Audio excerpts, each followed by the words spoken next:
Welcome to Pindar Poetry. We hope you learned something new. You start by ensuring Fortnite and the Epic Games launcher are fully closed. This prevents file locks and corrupted installs. Once done, create a system restore point and back up your Fortnite configuration files so you can revert if needed.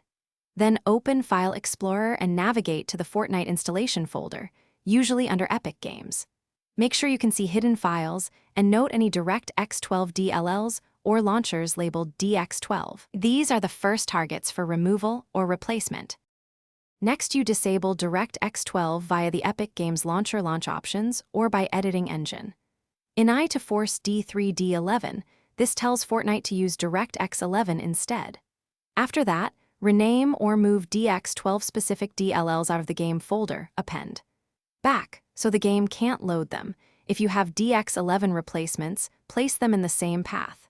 Make sure file permissions and ownership are correct, and run the launcher as an administrator, so the game registers the new configuration.